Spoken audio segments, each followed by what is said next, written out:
Hello there. So, our next section is going to be on the issues around ethics and bias. So, we're going to start real simple. I'm sure you've all seen from earlier courses in this program issues related to ethical decision making. So, here's sort of the list that you probably already know in terms of legal action, such as workplace laws and safety and EEO and harassment and those kinds of things. So, are the actions you're going to take as an organization legal? Do they comply with your own company policies? Do you understand the impact of your decisions and who will be affected, such as employees and customers and suppliers and shareholders? Does the company comply with your values? And we'll get a little bit into that as well. And overall, when you're done with your decision, how does the organization feel about itself? So that's pretty much how conversations around ethics begin.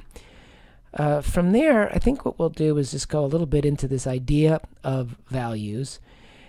So the way we sort of start, the ideas of value started with some, believe it or not, anthropology studies. Albert Bandura was really a leader in this regard.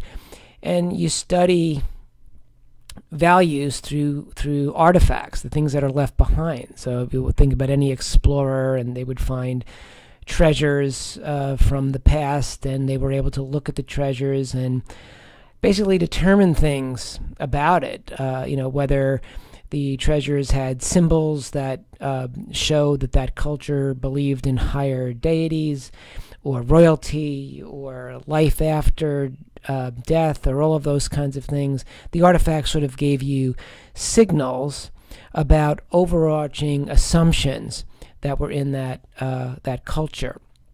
So, really in organizations, there are assumptions around profitability, that's an assumption, and the artifacts around that could be things like budgets. Efficiencies would be an assumption, and certainly technology would be an artifact of that. And then, of course, somewhere in the middle are artifacts are sort of telegraphing what our values are, and our values are sort of directionally responsible for this is the way. Values are really the way that we meet our overarching assumptions. So what we believe as a culture from values is how we live day to day in an intentional way. Those are the things that will help us get there. This is why organizations have values, and this started with the studies of Bandura and even before him. So living values is not just about living values, it's about they're the road that gets you to meeting your overarching cultural assumptions or overarching aspirations and goals, etc. So that's a good starting place for this idea of where do biases come from. One place, one reason why we end up in the messes that we are in is that we tend to divide the world into this way or that way. So we typically have this either or mentality. It's either my way or your way, and that breaks us down into disputes and arguments and things along those lines, and they tend to be at the extreme level. You see this in the world all the time. Whatever issue we're talking about as an organization, as a society, even if I am somewhere close to the middle, but if I'm not on your side of the line, the assumption is that I am extreme. Even though I may not be extreme, you'll judge me to be extreme, just because I'm not exactly in the camp that you're in. And this is a terrible place to be. People at the extremes, this is, my view in terms of managing organizations, people at the extremes, while they have every right to have their opinions and their perspectives, that's fine. But they really don't have a right to consider themselves part of the solution. Solutions really are people who live in the middle and understand all perspectives and can take more of a both and approach. There are elements of all arguments that can actually lead to stronger solutions. And this dates back to many cultures. I mean, if anybody, if you've seen the yin versus the yang, the black and white model, you might recall that the white part of the yin yang has a black dot in it, and the black part has a white dot in it. And that really is just depicting that nothing can really exist or survive without the seed of its opposite. And that's really pretty much true. When you get into these either-or divides, it's actually, it's sort of a no-win situation. And there's an organizational concept where this plays out. So I will tell you, this idea of structural conflict is extremely important, and one that I want you to really focus on. This is really one of the biggest time wasters in organizations. I'll give you an example of what structural conflict is. So assume that we're going through some kind of a discussion. I am currently hungry, and the output of being hungry means I might want to eat something. Simultaneously, I might feel that I'm overweight, so I'm feeling fat, if you will. And the outcome of that would be that I don't eat something. So if you think about this structure that we have right here, so we have two stimuli, hungry and fat, and we have two outputs, eat and not eat. And these are opposite. And so the conversation in organizations often sound like, I'm hungry, therefore I need to eat something, but I'm fat, therefore I'm not going to eat something, but I'm hungry, because I need to eat something, but I'm fat, so I shouldn't eat something, but I'm hungry. And on and on and on and on and on. And it goes, it just never, ever, ever ends. This could be something as simple as, let's think about, we need more help in our department, therefore we should hire somebody, but we are having low performance versus budget, therefore we should not hire somebody. And this conversation goes on and on and on and on. If we were to use the first example, we might say one way to look at that. Before I get there, the issue with structural conflict is that it has two resolution points that are the opposite and cannot coexist. You can't hire somebody and not hire somebody at the same time. You can't eat something and not eat something at the same time. Now, the thing that makes structural conflict so dangerous is that it's unresolvable.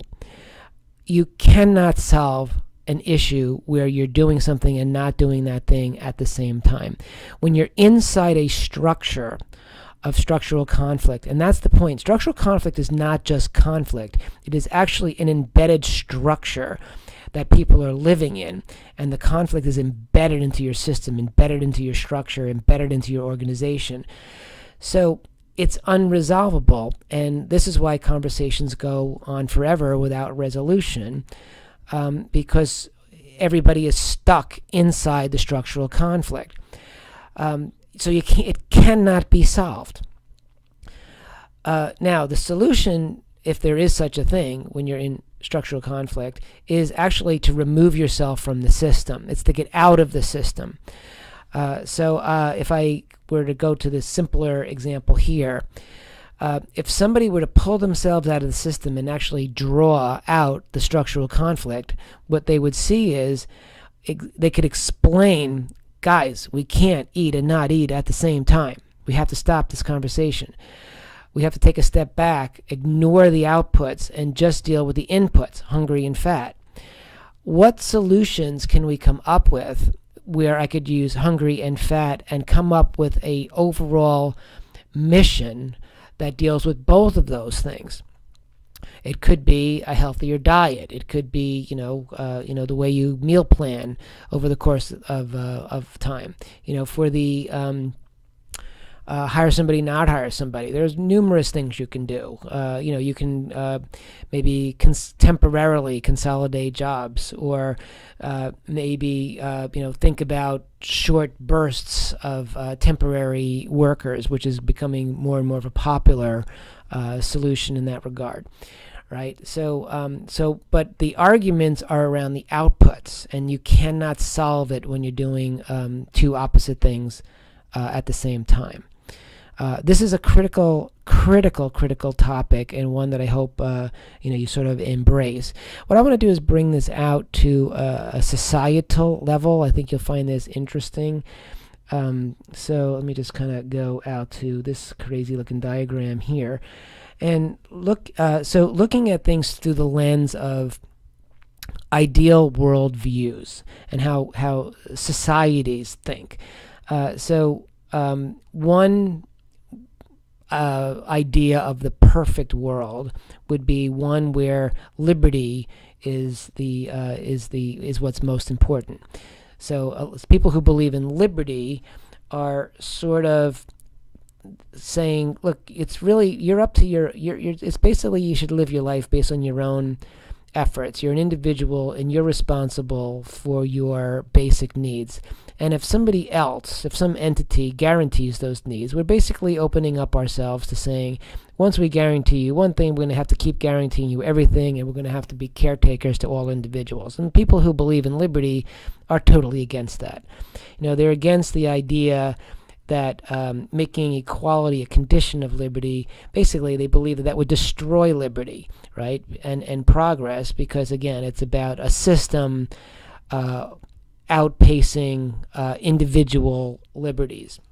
The opposite of that are people who view equality as the ideal world, where they feel, in this case,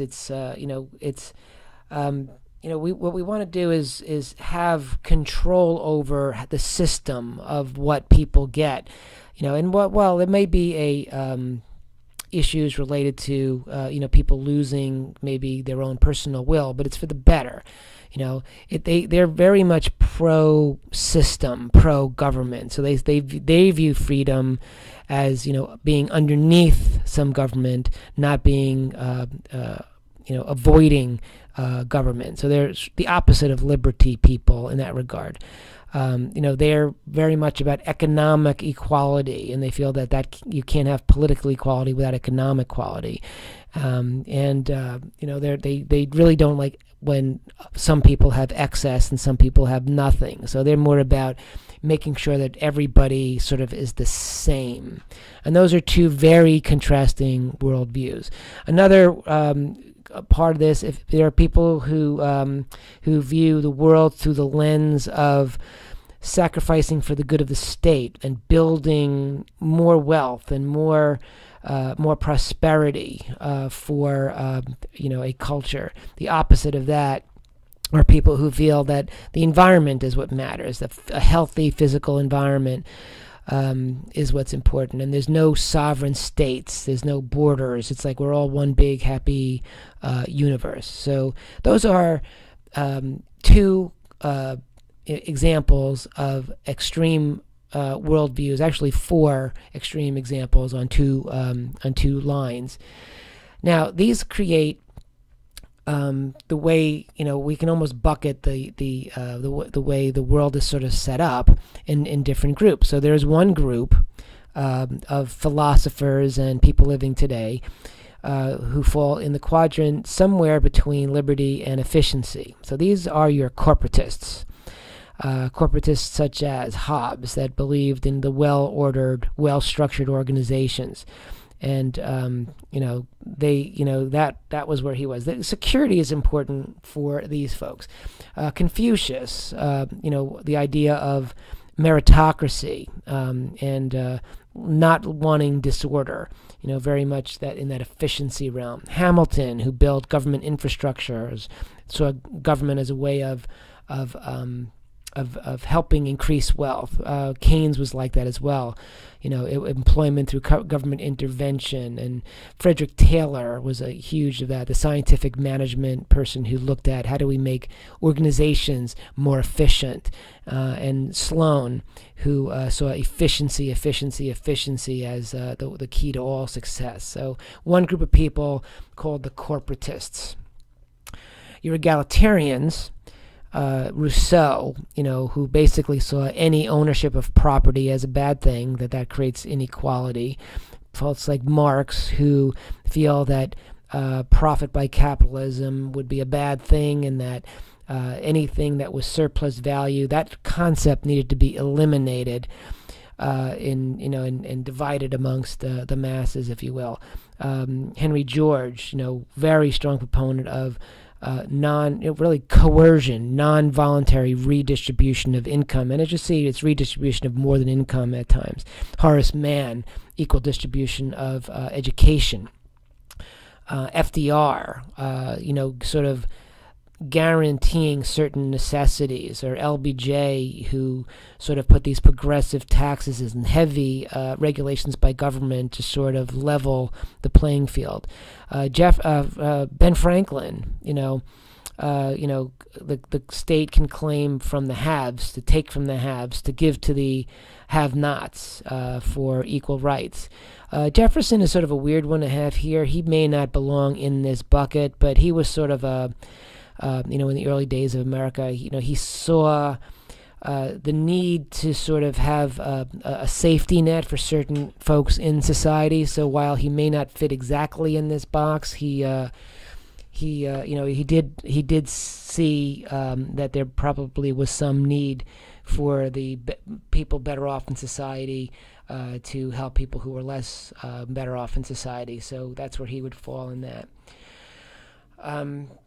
Continuing, the communitarians, so the focus here on working conditions in communities, and this idea that we are nature. We're not apart from nature. It's not man versus nature. It's that man is part of nature. These folks tend to not like technology so much. They see that it could be actually a negative, especially uncontrolled technology. They could see it as destroying humanity on some level. This is the group that would view our planet as spaceship Earth and the world community, and they see the need for social controls to reduce things that might harm the environment, and you can see that they could be directly in opposition to the corporatists on the other side of that. So that's that's sort of a setup as an either-or situation. And then finally, you got your libertarians, who really don't think that there's any superior power at all, and that people should not be bound by any laws where they didn't have a voice in creating them. You had guys like Mill, and this was very interesting. The libertarians are really, in many ways, the voice of minority rights. Guys like Madison would fall in this category. So they were all about individuality, freedom of thought, freedom of expression, and while the majority may rule, the minority has a voice. Immanuel Kant, and people are the ends, not the means. Any subservience to any statist organization would be a degradation of man's dignity. Adam Smith and the free market.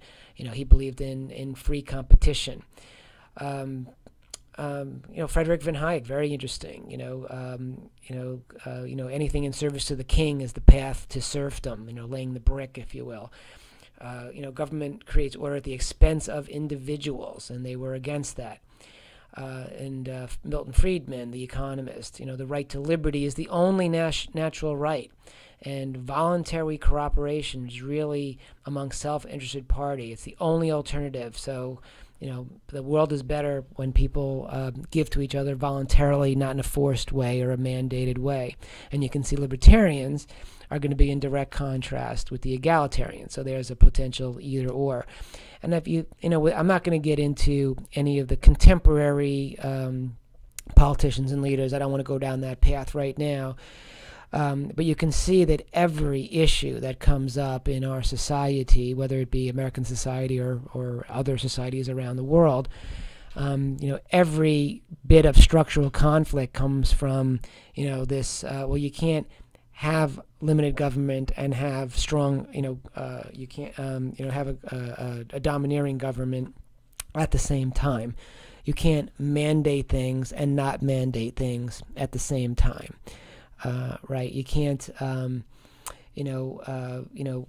think about things from a, technological perspective. Technology is good and technology is bad. You can't do those two things at the same time. Everything that we get involved in as a society is structural conflict. And when you overlay that on the idea of our decision-making process from a few lectures ago, our decision-making process is really one that builds winners and losers. So if you throw that into the mix on top of the idea that we have ongoing structural conflict, it's very easy to see why we are in such a divided situation that we're in, in terms of how people think about the ideal view of the world. Again, I'm not going to go into any more detail on this. I think this will be a fun conversation to have going forward in our class. So we'll leave it at that for now, and thanks for your attention.